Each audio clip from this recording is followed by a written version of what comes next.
Hey guys, welcome back to Fame Fam, and thank you for watching. This is the second iteration of my Supercharger reinstall on my Lotus Evora S 2014. If you're looking for the first video, look up at this link to the top right, and that will bring you to the first iteration of this, I'm assuming, three-part series at this point. This here is actually a video of me returning from getting fuel up, going back to the track at the Carolina Motorsports Park in Kershaw, South Carolina. If you guys are interested in seeing that track footage, I also have that on the channel as well, and here's the link in that top right as well. Otherwise, this is all in lieu of the second iteration of the Supercharger video. Hope you guys enjoy. Make sure to leave a comment and let us know what you'd like to see in the future. Thanks, guys.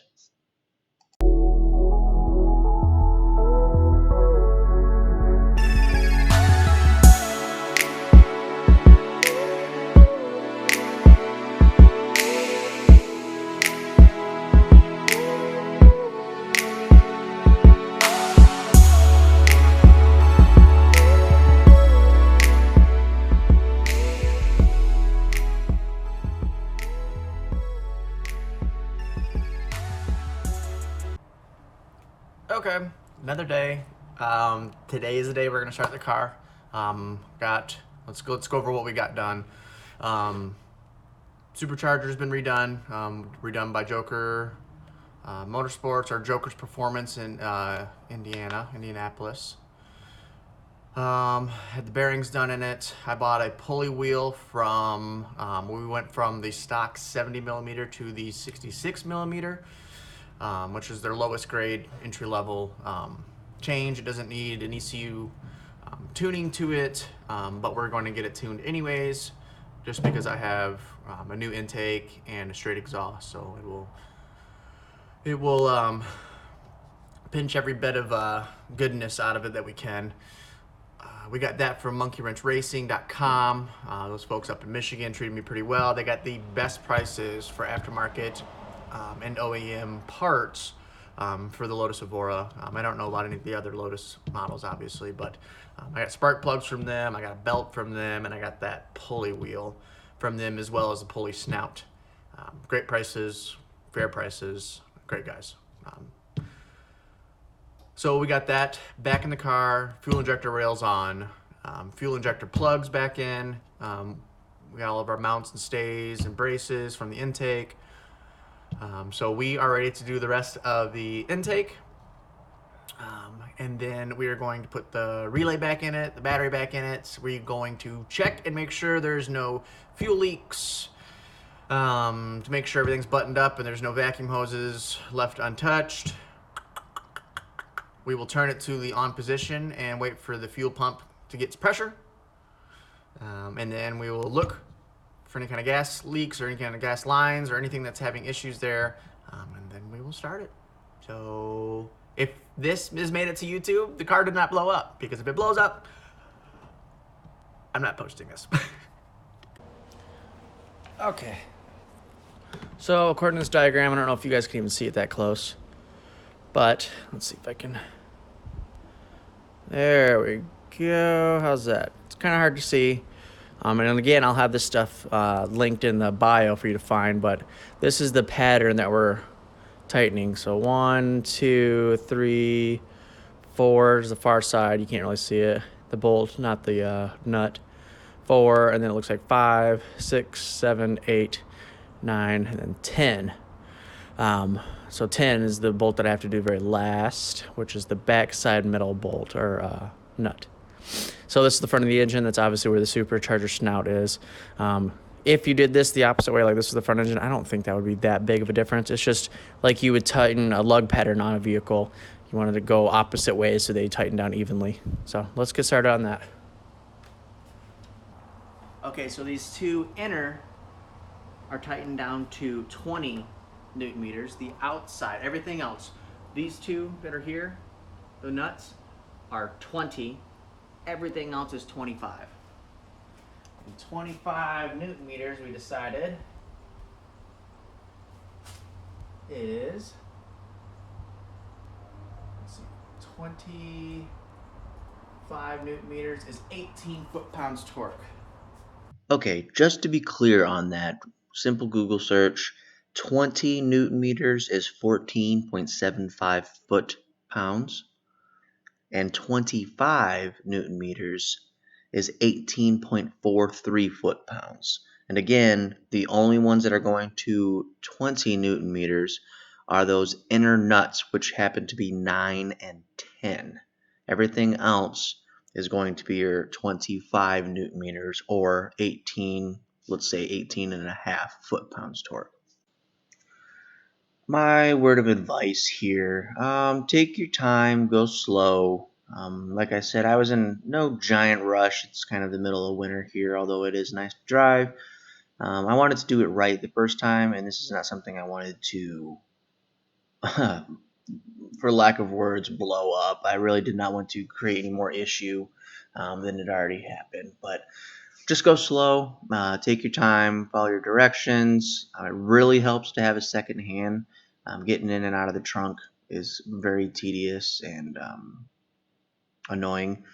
But like I said, the only two that are going to be at your 20 Newton meters are the two flange nuts that are labeled 9 and 10. Everything else, you should have 4 Torx head, and you should have 4 other flange nuts on the perimeter of the supercharger and intake. It's not going to feel like a whole lot of Newton meter or foot-pound torque, but your intake is only aluminum, so do your best not to strip anything. Otherwise, it's going to be a monster to get off again, knock on wood, if you ever have to do it again. So that's my 2 cents. Okay, well, this here that I'm showing you is something I saw off of YouTube. It is literally the nut wrapped in paper towel and put into a flex ratchet. This is one of the many things that I attempted to do, which I will fast forward through because none of them work. The crow's foot didn't work, the flexible ratchet didn't work, the flexible ratchet heads didn't work.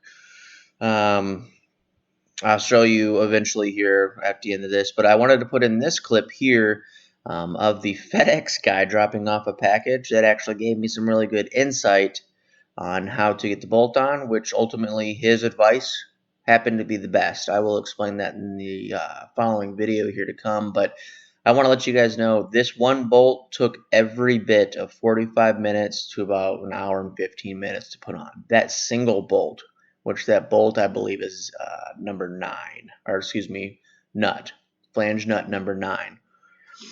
I explain in the next video, flange nut number 10 is ever so slightly easier just because of the bigger gap there. But yes, be completely prepared for curse words, hurt feelings, bloody knuckles, whatever. Just go into this knowing that it's going to be very, very difficult, but it is doable and it is manageable. Hopefully this helps. Okay, a couple things. It is possible so far. It is extremely difficult. This is almost a must.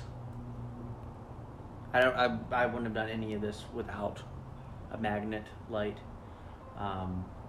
For the actual bolts, the T40 bolts, I put them on the end of this, put them in there, slid it off the magnet, and then put my Torx to it to hand tight. 40 torque, long extension, but I did them hand tight. As for the nuts themselves, also terribly hard. I thought the outside ones were going to be easy. Literally the only one that was easy for me was this one. That's it. There's 1, 2, 3, 4, 5, 6. This is the only one that you can directly get right to. This one's pretty difficult. I put my hand underneath the supercharger snout. I don't even talk about those just yet. This one, the top one, I lost. Went flying down the engine. I spent about 40 minutes trying to find it.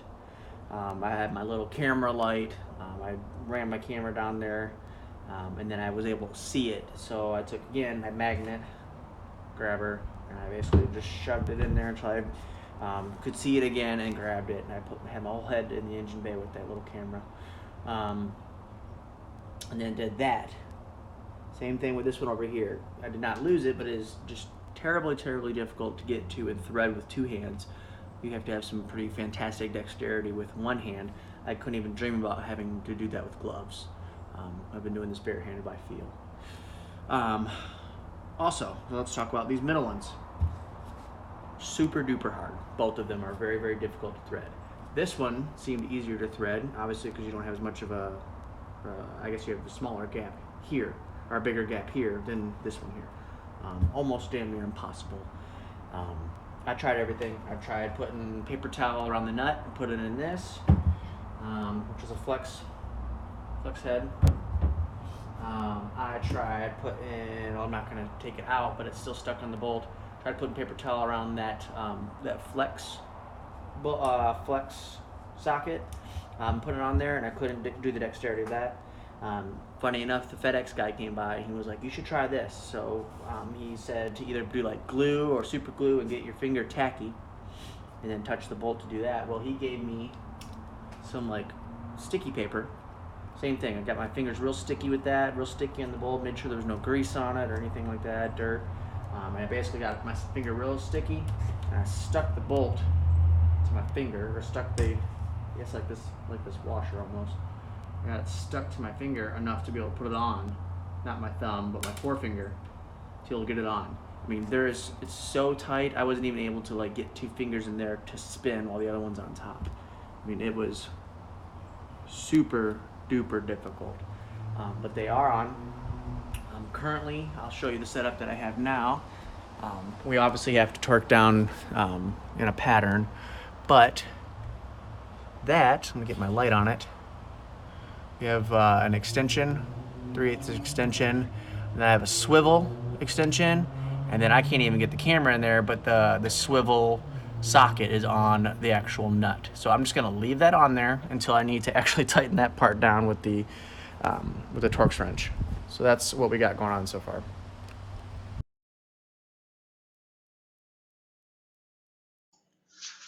Well, as you can see, we ran out of daylight. I'm just buttoning up the fuel injector harness.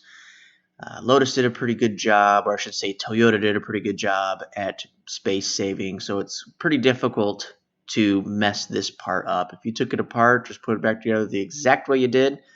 They did pretty good on the lengths, so you can't really put the wrong injector wire to the wrong injector. So yeah, so the next video, I think we will do the startup. I was hoping to get it done during this day, but it looks like we just ran out of sunlight. No biggie, but stay tuned for part 3 of this. I'm hoping that is the last video of these. But otherwise, if you guys have anything specific you'd like to see, let me know. Tips, tricks, something that I missed, anything helps. But I hope for those that are going through this will help a little bit for the parts that are unknown. And hopefully some of my tips, tricks help you guys in the future of doing this. Otherwise, enjoy, and thank you guys for watching.